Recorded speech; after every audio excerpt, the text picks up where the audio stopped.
अब हम एरर्स को थोड़ा डीपली स्टडी करेंगे और इस वक्त जो हमारा नज़रिया होगा एरर की स्टडी का वो न्यूमेरिकल्स होगा। हमारा सेंटर ऑफ अट्रैक्शन न्यूमेरिकल होगा कि हम न्यूमेरिकल को कैसे सॉल्व करेंगे। उनके तरीके समझने के लिए आप कुछ बातों को समझ लीजिए, ठीक। फॉर एग्जाम्पल यही पुरानी हमारी एक एग्जाम्पल थी कि इस रॉड की हमें लंबाई मेजर करनी है, तो हमने 10 स्टूडेंट को 20 स्टूडेंट को या n नंबर ऑफ स्टूडेंट से ये कहा कि इसकी लंबाई मेजर करिए, तो उन्होंने हमें रिजल्ट दिए। तो कितने रिजल्ट देंगे वो हमें? n नंबर ऑफ रिजल्ट देंगे। तो हम क्या लिखेंगे इसको, देखिए ध्यान से समझिए। लेट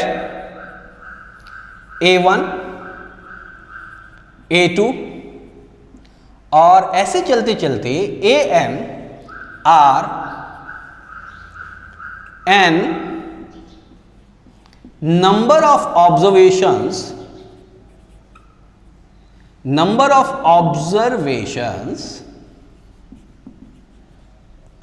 for a particular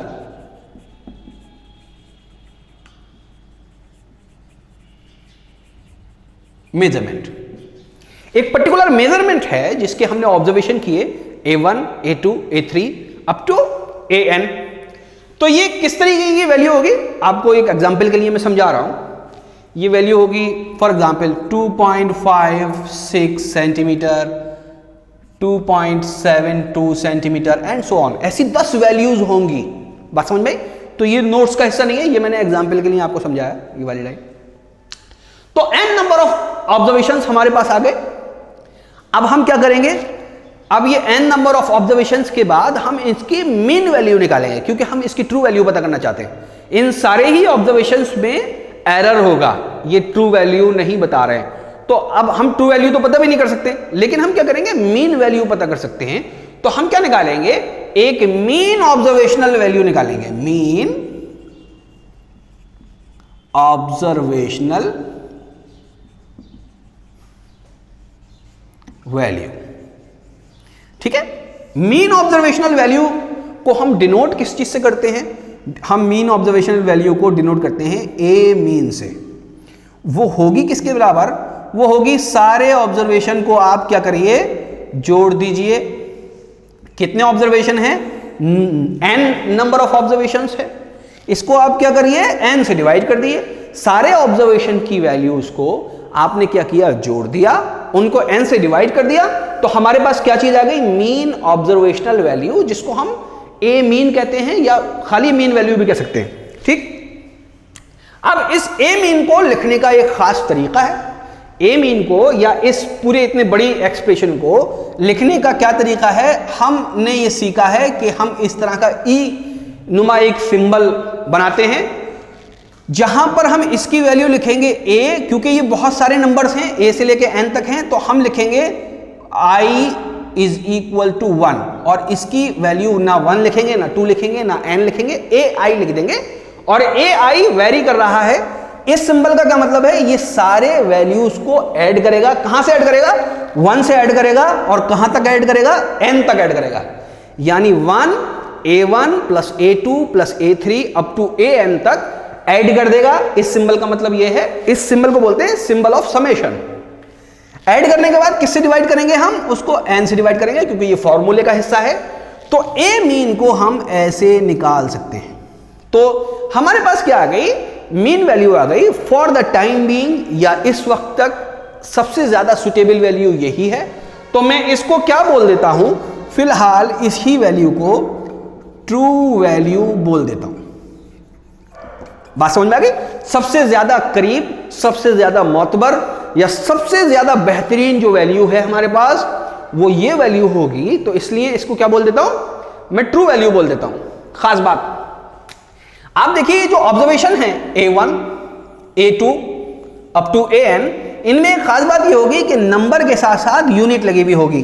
तो ए मीन में भी नंबर के साथ साथ यहां पर क्या लगी होगी, यूनिट लगी होगी। दिस शुड बी नोटेड, क्योंकि जब आप न्यूमेरिकल करेंगे तो ये चीज आपको बहुत परेशान करेगी। कहीं यूनिट लग रही है, कहीं यूनिट नहीं लग रही है, कहीं परसेंटेज लग रहा है, कहीं पर यूनिट लिख रहे हैं हम। ओके, तो अभी तक हम कहां पहुंचे? अभी तक हम पहुंचे mean observational value of observation. Observation की मीन ऑब्जर्वेशनल वैल्यू निकाली है। अब हम निकालते हैं एरर कि एरर क्या होता है। अब देखिए एरर क्या निकालना है हमें, अब हमें निकालना है एरर। एरर कैलकुलेट करना चाहते हैं। ये बताइए हमने A1 को मेजर किया था, A2 को मेजर किया था, A3 को मेजर किया था, अप टू AN तक हमने मेजरमेंट किया था। हर मेजरमेंट में ही हमने एरर किया था, हर मेजरमेंट में ही एरर हुआ होगा। तो यानी हर मेजरमेंट के लिए अपना एक एरर होगा। तो मैं एरर कितने निकालूंगा, एरर भी मैं 9 निकालूंगा, 9 निकालूंगा मैं एरर। ठीक है, तो सबसे पहला एरर मैं निकालूंगा जिसको मैं लिखूंगा डेल्टा A1। बात समझ में आती है? डेल्टा जब कभी भी लग जाएगा तो आप समझिएगा कि एरर की बात हो रही है, चेंज की बात हो रही है, डेविएशन की बात हो रही है। बात समझ में आती है? डेल्टा A1 किसके बराबर होगा, डेल्टा A1 जो A1 ऑब्जर्वेशन होगा उसमें से मैं A मीन को घटा दूंगा। बात समझ में आती है?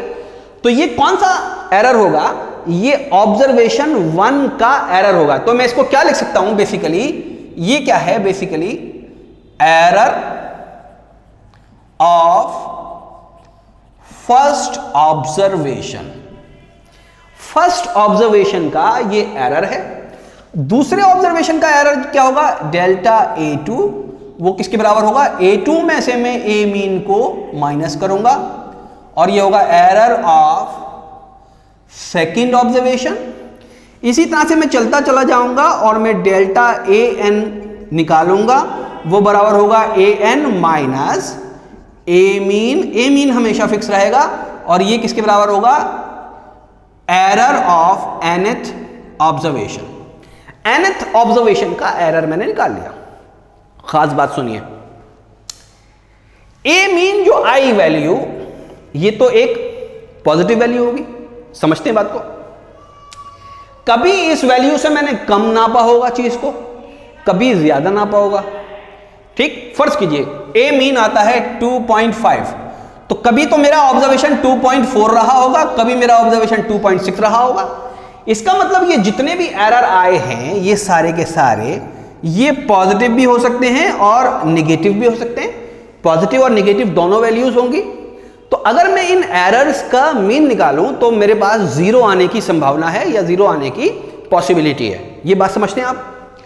तो इसका मतलब क्या है कि मुझे ये पॉजिटिव और नेगेटिव साइन से कोई ज्यादा दिलचस्पी नहीं है, मुझे एरर से दिलचस्पी है। एरर अगर वैल्यू आप कम बताते हैं किसी ऑब्जर्वेशन में तो भी आपने गलत किया, आप ज्यादा बताते हैं तो भी गलत किया। तो कम और ज्यादा से मुझे दिक्कत नहीं है, मुझे मतलब कोई मतलब नहीं है। मुझे सिर्फ इससे मतलब है कि आप कितनी कम और कितनी ज्यादा बताते हैं। तो अब मैं क्या चालाकी करूंगा कि मैं एक दूसरी चीज निकालूंगा जिसको मैं बोलूंगा मीन एब्सोल्यूट एरर। जब भी मैं ये वर्ड यूज करता हूं एब्सोल्यूट, तो मैथमेटिक्स ये कहती है कि आप नेगेटिव साइन को इग्नोर कर दीजिए। अगर एरर नेगेटिव है तो भी आप पॉजिटिव मानिए और पॉजिटिव है तो आपको पॉजिटिव मानना ही है। तो जो मीन एब्सोल्यूट एरर होगा वो किसके बराबर होगा या वो मैं कैसे निकालूंगा उसको आप समझिए। डेल्टा A, इसको मैं बोलूंगा मीन एब्सोल्यूट एरर।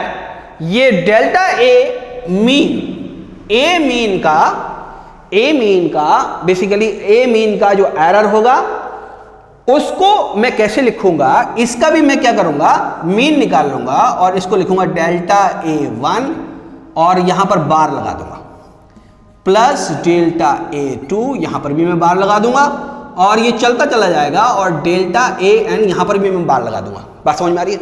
बार लगाने का मतलब ये है कि यहां पर अगर साइन नेगेटिव था तो भी मैं पॉजिटिव मानूं और अगर पॉजिटिव था तो भी मैं पॉजिटिव मानूं।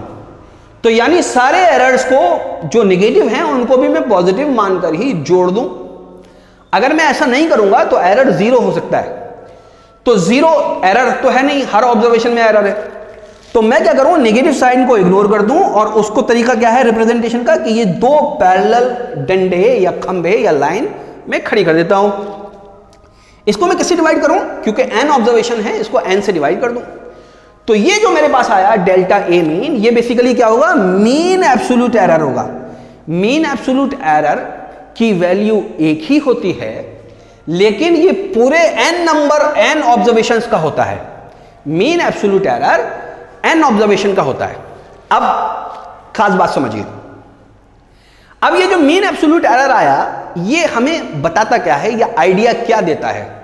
ये हमें ये आइडिया देता है कि कोई भी आप रीडिंग अब लें, कि कोई भी ऑब्जर्वेशन लें उस इंस्ट्रूमेंट से, जिस इंस्ट्रूमेंट से ये n ऑब्जर्वेशन लिए गए थे, हमारी जो रीडिंग है उसके आने की पॉसिबिलिटी क्या है, मैं बताता हूं। उसकी पॉसिबिलिटी क्या होगी, ये हमें ऐसे पता लगता है कि कोई भी ऑब्जर्वेशन अगर मैंने ए लिया तो उसकी जो पॉसिबिलिटी होगी वो होगी ए mean plus minus delta A mean.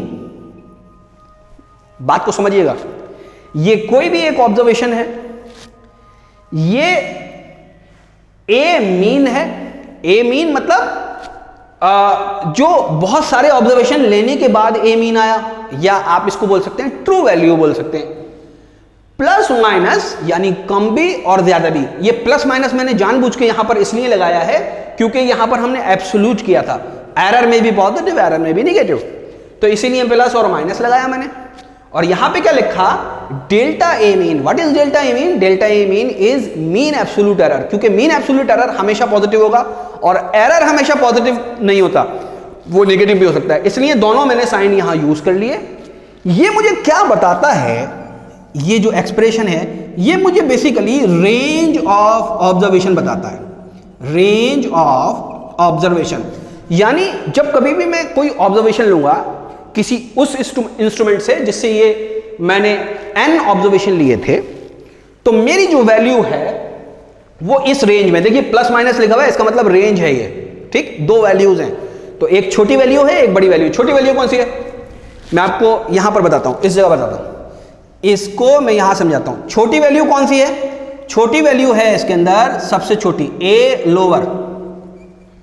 A lower है ए mean minus delta A mean, और ए हायर कितनी है? ए लोअर है तो ए हायर भी होगी, वो है ए mean plus delta A mean. जब हम प्लस लगा देंगे तो ये एक रेंज बनी ना भाई, दो वैल्यू अलग अलग आई, ये छोटी वैल्यू आई, ये बड़ी वैल्यू आई। इन छोटी और बड़ी वैल्यूज के बीच में ही आपके सारे ऑब्जर्वेशन आएंगे, इस बात की उम्मीद की जाती है जब हम ये कैलकुलेशन कर लेंगे। बात समझ में आती है? जितने ज्यादा नंबर ऑफ ऑब्जर्वेशंस होंगे उतना ही एक्यूरेट ये वैल्यू आएगी ए मीन, उतनी ही इसको ज्यादा एक्यूरेट बोल सकते हैं। अब इस सबको हमें न्यूमेरिकल में इस्तेमाल करना है, तो इसकी हम एक एग्जांपल ले लेते हैं और उसके बाद फिर मैं आपको रिलेटिव एरर और परसेंटेज रिलेटिव एरर समझाऊंगा, ठीक। तो इसके लिए मैं यहां पर थोड़ा सा साफ कर देता हूं बोर्ड को।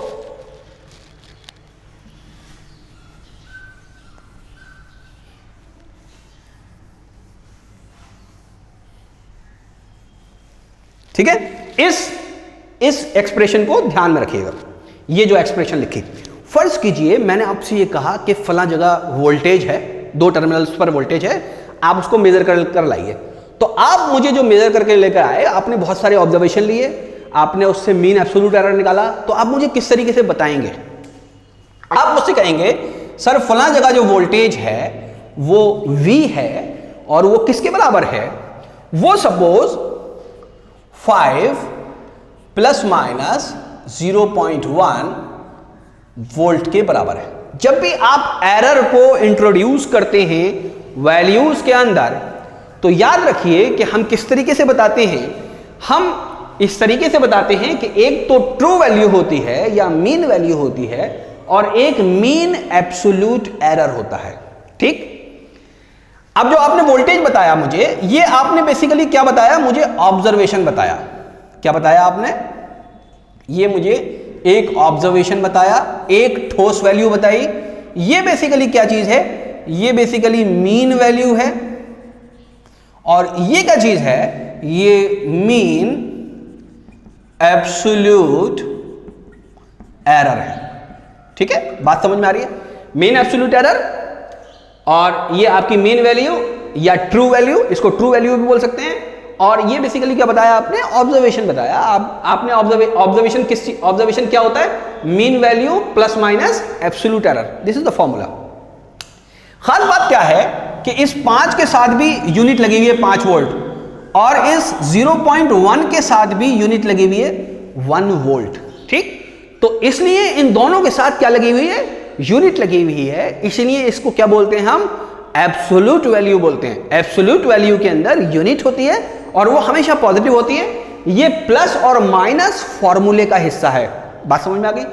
तो मैंने आपको ये बताई कि मीन वैल्यू और एब्सोल्यूट एरर दोनों मिलकर ऑब्जर्वेशन बनाते हैं। अब ये जो चीज है, ये बेसिकली क्या चीज है, मीन एब्सोल्यूट एरर है। अब एक कंसेप्ट और देता हूं मैं कि मीन एब्सोल्यूट एरर हमेशा हम यूनिट की फॉर्म में नहीं लिखते, हम कभी कभी इसको परसेंटेज की फॉर्म में लिखते हैं। तो ये जो एरर है वो कितने परसेंट है, 5 का। तो इस v को हम कैसे लिख सकते हैं, इस v को हम लिख सकते हैं 5 वोल्ट प्लस माइनस 2%। बात समझिएगा, 5 वोल्ट तो ट्रू वैल्यू है और प्लस माइनस 2% एरर है। इस 2 को कैसे निकाला मैंने, ये जो बेसिकली परसेंटेज एरर है, इसको मैंने कैसे निकाला, इसको मैंने निकाला 0.1 divided by 0.1 divided by 5 into 100, ठीक है। तो ये कैसे निकालते हैं, मीन एब्सोल्यूट एरर को ट्रू वैल्यू से डिवाइड कर दें और 100 से मल्टीप्लाई कर दें, तो मुझको क्या मिल जाएगा, परसेंटेज एरर मिल जाएगा। तो ये बेसिकली 2 क्या चीज है, ये है परसेंटेज एरर। बात समझ में आ गई? और ये 0.1 और 5, 0.1 डिवाइडेड बाई 5, ये बेसिकली क्या चीज है, ये है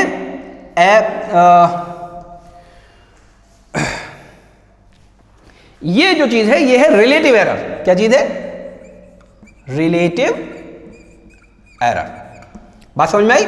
जब हम मीन एब्सोल्यूट एरर को ट्रू वैल्यू से डिवाइड कर देते हैं तो वो आ जाता है रिलेटिव एरर, और इसको अगर 100% से मल्टीप्लाई कर देंगे तो ये आ जाएगा परसेंटेज रिलेटिव एरर। बात समझ में आ गई?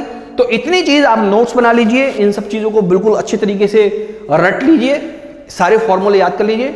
न्यूमेरिकल स्टार्ट करेंगे तो परेशानी आपको कम होगी। Okay, thank you very much.